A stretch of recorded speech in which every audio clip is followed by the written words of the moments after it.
Bueno, Carlos, en otra oportunidad tuvimos el gusto de escucharte, de tocar varios temas, ¿no es cierto? En este caso en la localidad de Bodequén, con la gente de HIC Consultan. Bueno, hablarnos en rasgos generales los diferentes temas que has tocado, sobre todo referido a la producción agropecuaria.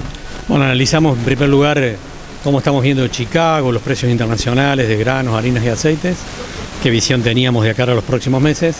Y después empezamos a mirar las variables de la economía argentina, que están más vinculadas a la toma de decisiones empresarias, qué pensamos que va a pasar con el dólar, con la inflación, con las tasas de interés y presión impositiva, también con el nivel de actividad económica, como para armar un rompecabezas, digamos, en torno de los elementos que un productor agropecuario necesita para tomar decisiones en los próximos meses.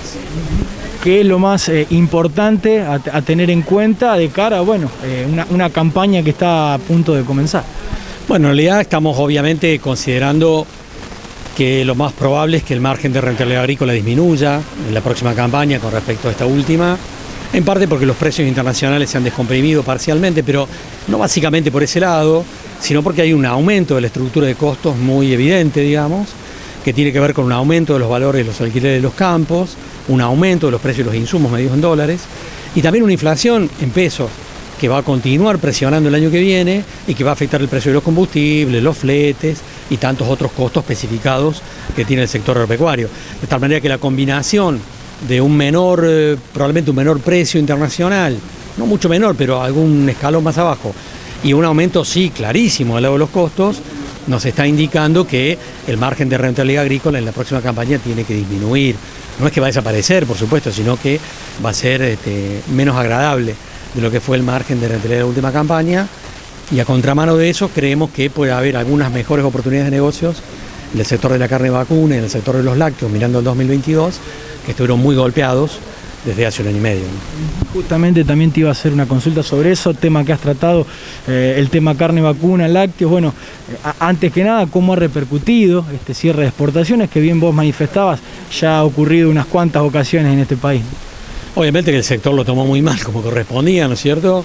Porque afectó, en realidad el precio internacional de la carne vacuna está subiendo, o sea, justo en un momento en que se abrían más oportunidades de negocios a nivel internacional, el gobierno argentino toma esta decisión, como vos decís, a lo largo de la historia se ha tomado muchas veces, tiene que ver con un debate y una problemática vinculada a lo social y a la política misma, y eso obviamente generó un malestar en el sector, pero no bajó el nivel de reposición en términos de que no vimos un desaliento que generara un proceso de liquidación, como lo solemos decir, sino que en realidad hemos visto a los productores más grandes, sobre todo, reforzando la apuesta para el año que viene, porque están mirando, en realidad me parece, la visión del ciclo ganadero e interpretan que hay un escenario de mejores negocios de cara al 2022. Yo particularmente creo que es así. Carlos, bueno, también te llevo ahora de la vaca al cerdo, trabajás también con muchos productores porcinos. ¿Cómo es tu visión sobre la actualidad? La misma. En realidad la misma lectura para todo el conjunto de proteína animal. El último año y medio fue difícil, fue muy difícil para el sector, y creo que de cara al 2022 va a haber un escenario un poco más agradable, digamos, donde se va a recuperar parcialmente la rentabilidad. No la rentabilidad que existía en años anteriores, creo que esa rentabilidad difícilmente vuelva, pero sí una rentabilidad razonable que va a seguir obligando al sector a jugar en términos de eficiencia, ¿no es cierto? Y también en términos de tecnología y de escala. Tocaste también el tema de la virtualidad, de las etapas que fue salteando la virtualidad, porque bueno, ha llegado para quedarse en un montón de aspectos, y me quedé con eso que dijiste, que dentro de poco el cheque en papel va a ser una anécdota o va a quedar para un museo, ¿no es cierto? Sí, el proceso de digitalización del sistema financiero no tiene retorno, es un proceso muy rápido.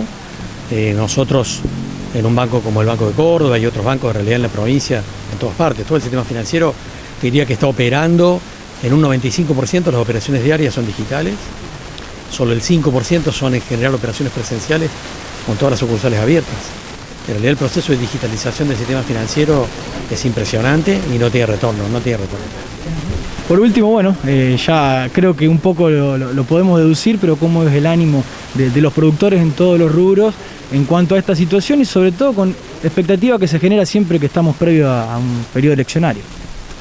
Bueno, las elecciones siempre generan incertidumbre en todos los sectores sociales, ¿no es cierto? Y el sector agropecuario es parte de ese mismo escenario. Esta es una elección muy particular porque tiene la pandemia detrás y todos los efectos que generó la pandemia en términos de disgusto de la gente, ansiedad, etcétera, etcétera, que la verdad nadie sabe cómo van a actuar en términos electorales, cómo va a funcionar eso. pero obviamente que la incertidumbre existe. Yo particularmente no veo cambios en la política económica, me parece importante decir eso, después de las elecciones, sustanciales, digamos, no veo cambios sustanciales. Gane o pierde el gobierno, creo que la política económica va a seguir más o menos por los mismos carriles que ahora. Carlos, muchísimas gracias por tu tiempo, como siempre un gusto charlar con vos. Gracias a ustedes.